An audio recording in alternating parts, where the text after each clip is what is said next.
Hi everyone! Today is Friday, July 26th, and I wasn't going to do a video this soon, but I suddenly felt the urge to, so pardon the crazy hair, I was getting ready to go to bed. The past 15 days have been really challenging, an emotional roller coaster, especially for people in Puerto Rico, and that's where I'm originally from. But the last 7 or 8 days have been really, really challenging for me, and I think the reason for that is because I felt really lonely. I felt alone, and I felt like I don't have anyone that I can talk to openly, without measuring my words, without thinking about what I'm saying, without, guarding myself. And the reason for that is that the person that I usually use as a sounding board and that I share everything with has been unavailable. So that prompted me to start working on chapter 2 and try to get this video out a little sooner than I had expected. In chapter 2 of Love Yourself, Heal Your Life, we go over who we are and what we believe. And I chose an affirmation for myself this week that was, I see myself with eyes of love and I am whole. Louise Hay's affirmation is, I see myself with eyes of love and I am safe. I haven't felt unsafe or scared or in danger, but I have felt lonely. And as I mentioned in a prior post, I've always questioned whether I'm enough or not, whether there is something in me that I'm lacking that prompts people to walk away from me, that when given the choice, instead of fighting or showing me that they truly care or that they truly love me, they just choose to disappear or walk away. And that fear of not being enough, and that fear of, I'm not going to say abandonment, but that fear of rejection, I know has shaped a lot of who I am and how I react to things. And that's a very important thing. What we tell ourselves, what we put out there, what we share with the universe, shapes what our future is. So if we share positivity, and if we have positive thoughts and positive things to say about ourselves, and if we believe that we are whole, and if we believe that we are worth it, and we have confidence, and we put that out into the world, that's what we will receive. But if we speak to others about ourselves, and we're always concerned of what they think or what they believe, and we speak about ourselves in a negative light, then that's what we'll attract. We'll attract more negativity and more doubt. Yesterday, I shared a post in Spanish about the protests in Puerto Rico. And as I was doing that, I realized that I can't hold my family or my friends responsible for their thoughts, even if I believe their thoughts or their process or feelings about a subject are incorrect. I can't hold them accountable if I haven't been honest with them, if I haven't shared the things that have happened to me that have led me to have this belief that I have. So one of the things that I continuously talk about is this whole feeling about not being enough. And it's not that I don't feel like I'm not deserving of love. It's just that I always felt that I was, like $1 short or a penny short for a dollar. You know what I mean? And I'm always striving for perfection. If I have this and I'm doing great at this, I'm always going to try to be better and do better. And I think that comes from childhood. It has to. It has to do with the fact that people always expected a lot from me. People always expected me to excel. People always praised me for being incredibly smart. But they said, you're incredibly smart, you should do this, or you should be able to do that. Or your face is beautiful, you'd look amazing if you were thinner, or if you would lose this weight. So it's like, always being a penny short.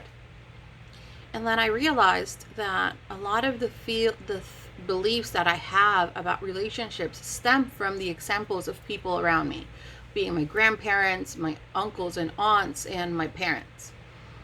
My parents have been married for 37 years. They've been together for 40 years.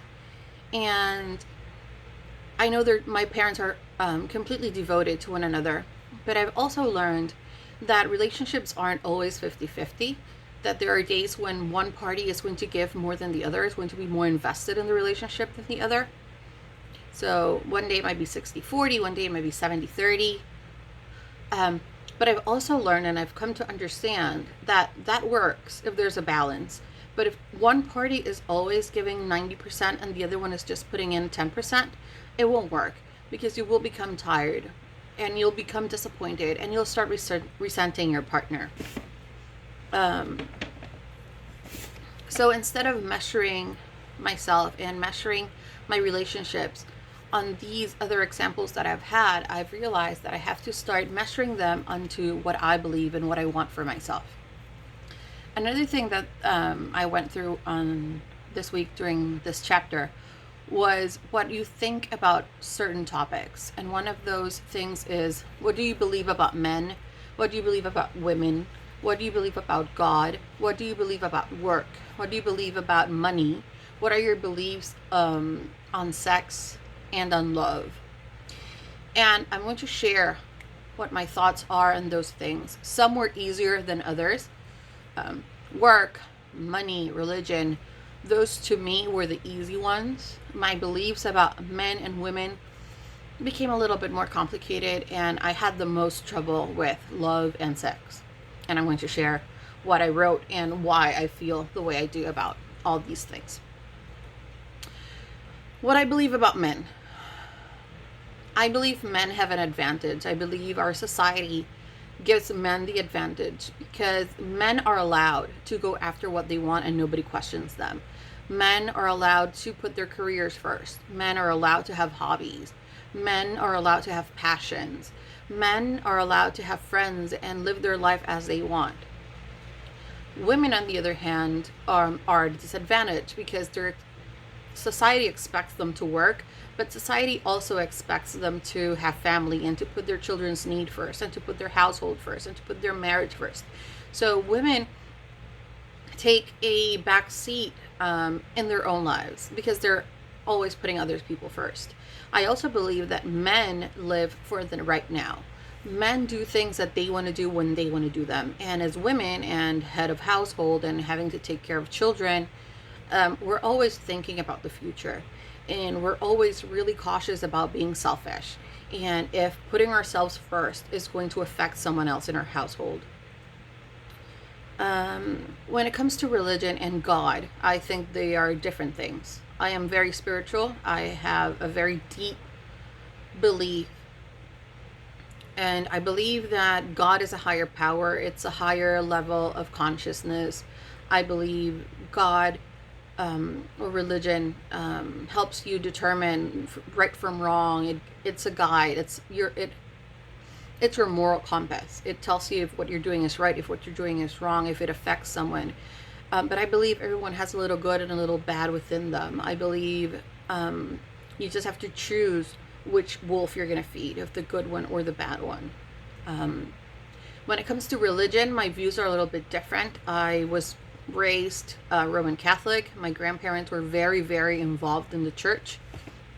But there are things about the Roman Catholic Church and about Christianity as a whole that I don't share. There are some views and some doctrines that I don't agree with.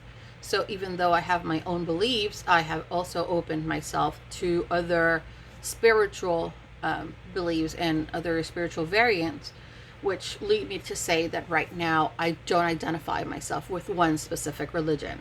I am spiritual. I believe in a God, but I don't adhere to one specific doctrine or belief. When it comes to work, work stresses me out. And one of the reasons why is because I believe that you should work at something that brings you joy, that you should do things for yourself that you're passionate about. I believe that right now I work because I need to. I work because I don't have a choice. I work because I have bills to pay, because my family has needs and I have to fulfill those needs.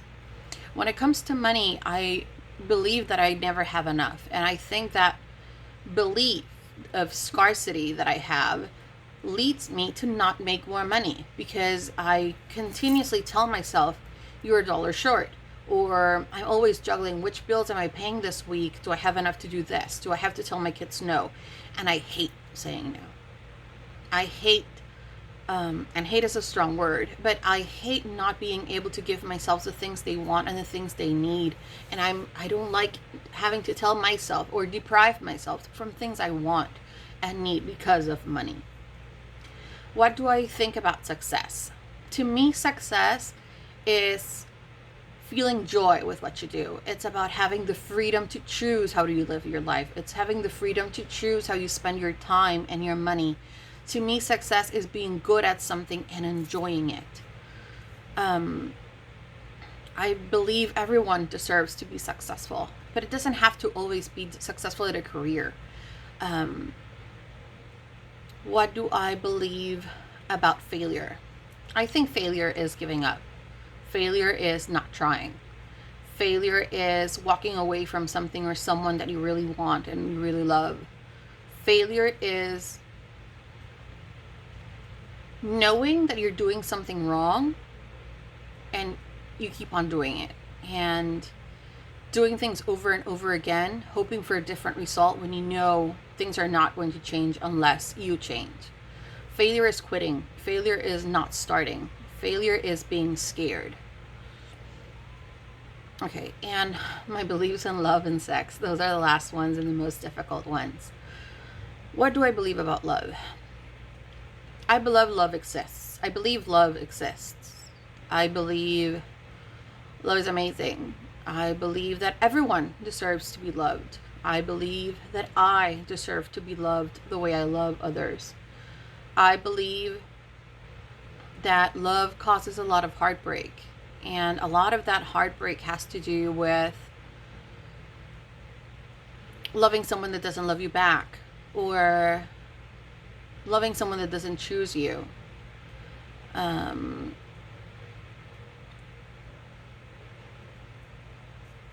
I believe loving someone is accepting them with all their faults and loving them for them. I believe when you love someone, you motivate them, you empower them, you push them to be better. You are a partner. You work together. You have goals together. You complement each other. You ask about that person. You look for them. You find ways to stay connected to them. That's what I believe. That's what I think love is. It's accepting someone else with all their with all that they are, the amazing parts and the not so amazing parts. And I wish I had someone that loved me that way. I wish I loved someone that loved me that way. Sex. I believe sex should be enjoyable. I believe sex should be fun. I believe sex should be passionate and pleasurable. And sex should be had between two people that truly love each other and people that have great chemistry. And sex should be something that is enjoyed. And sex is something that, with the right person, I would love to have more of. Sex is something that we need to eliminate the strings from. I don't know if that makes sense. But when I was growing up, I was always told that you had sex with someone that you loved, or that you had sex with someone that you were in love with, or that you were married to. I've come to realize that those things don't necessarily have to happen. I know a lot of people that have sex just for the enjoyment of it, just because it's fun, just because it's natural. And I admire those people. Am I one of them? I haven't had that. In all honesty, I haven't experienced that. I want to have sex with someone that I love, someone that looks at me and feels the same way about me as I feel about them. Someone that is going to care about my enjoyment as much as I care about theirs. And like I said, love and sex were the two hardest ones to share my beliefs on and to write them down. And I think I have some hang-ups with sex and some hang-ups with love because of things that have happened to me in my life and the experiences that I've had. To make a long story short, the first person that we didn't even date. Um, we didn't even go out. We just, we were friends and we got together if there were drinks involved. Then I met someone. I was really young. I was, I believe, 18 or 19. I believe someone, he was 10 years older. And I believed that I was in love with him. I believed he loved me. And he wasn't in the country legally. And I went to a lawyer. And the lawyer said that the only way that I could help him resolve his legal situation was if I married him. So, being a naive 18 or 19-year-old, I went to my parents and I told them that I was going to marry him. Next thing I knew, my parents were on a plane. They didn't tell me anything. They just stopped answering their phone for a full day until I got a phone call from this person. And he told me that my parents were in his apartment, that my parents were really upset, that my parents were threatening to have him deported. And the reason my parents would never do that, but the reason my parents did that was because they were scared and they knew I was being taken advantage of. Truth be told, he was already living with someone. He had a partner. He had someone living with him that had been with him for years. And the only reason he was talking to me and was involved with me was because he knew that if push came to shove, I would marry him and I would help him legalize his situation. So that was heartbreaking, and that tore my self-esteem to pieces because, here I was, naive, young, in love with someone, and he had used me. Then the same person with my first, I can't believe I'm sharing this, my first sexual experience, I wasn't sure. I wanted to do it. But when it happened, he asked if it hurt, and I said it did. I was hoping it would stop because it really hurt. It physically hurt, and I was nervous and I was anxious and I wasn't sure it's what I wanted. And the person's reaction was, "Good. I'm glad it hurts. You won't ever forget about it." And he was right. I never forgot about it. So I believe that's where my hang-ups come from. And that's why I decided to do this chapter and to share my story and to put everything out there. I don't know if any of you do this, but usually when I'm very sad or I'm feeling angry and upset about something and I have nobody to talk to, like this week that I haven't had a person to speak to, I talk to myself. I look at myself in the mirror and I speak to myself. I talk to a younger version of me. I tell myself what I would have wanted to know 10, 15, 20 years ago. I talk to myself like someone who loves me would speak to me. I give myself advice. I remind myself of where I started and where I'm at. I remind myself of how wonderful and how amazing I am. I remind myself of how lucky people are to have someone like me in their life. I remind myself of how amazing it should feel to have someone look after you every single day and to have someone want to speak to you every day and to have someone worry about you and to have someone tell you that they love you. And with all the hang-ups that I have, when I tell someone that I love them, it's because I mean it. And it's not easy for me to say. Some people might think it is. But it's not easy for me to say I love you. It's not easy because I've gotten used to getting the words back and deep down knowing and believing that the person saying them doesn't feel the same way.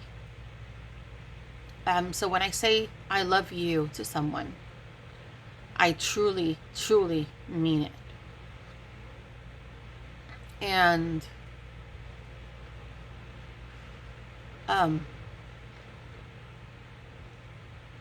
I'd rather have someone not say anything than have them lie about that. So Um, I also learned this week that sometimes it's easier to, no, not easier.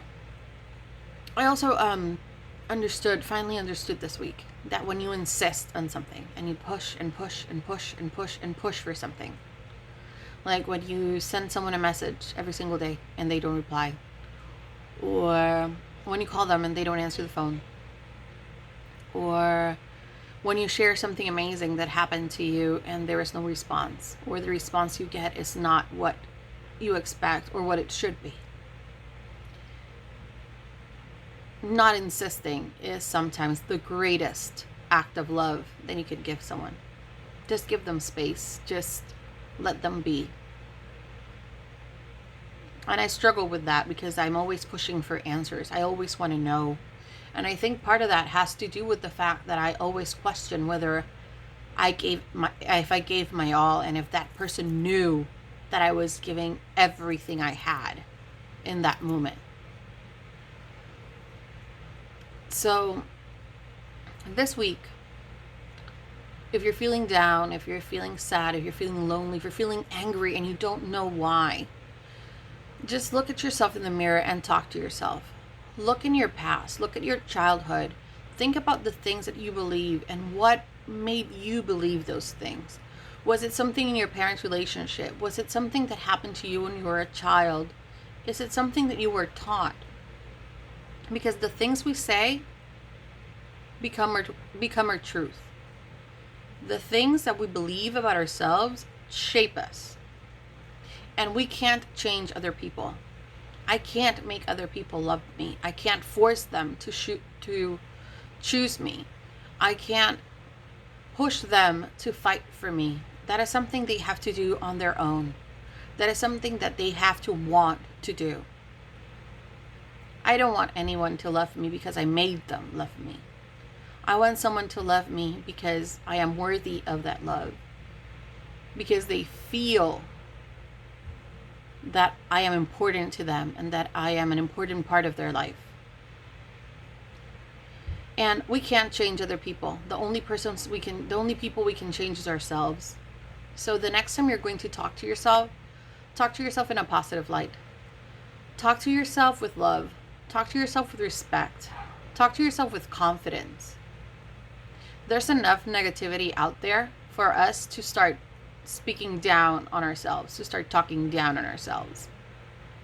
It's important that we build ourselves up, that we develop our self-confidence, that we love each other enough and we love ourselves enough to know that we are worth it, that we are worth loving, that we are worth fighting for, that we are worth choosing. And nobody is going to choose me if I don't choose myself first. So I will be going through chapter 3 next week. Next week talks about our health, what we believe about our health, if our beliefs make us sick, and what our beliefs are, what we were brought up on. So I hope everyone has a great weekend. I hope if this helps you in any way, just let me know.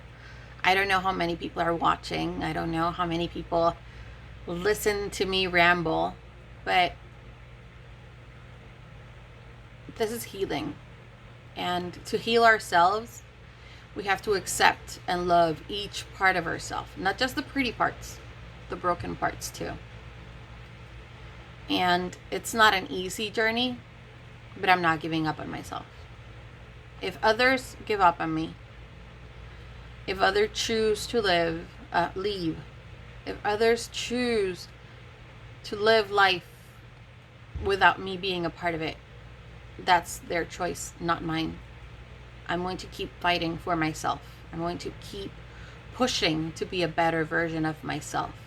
I'm going to keep pushing for my happy and for the love I deserve. And I hope everyone has a great weekend and a great week. And I can't wait to hear from you guys. So just sharing some light. Have a good one.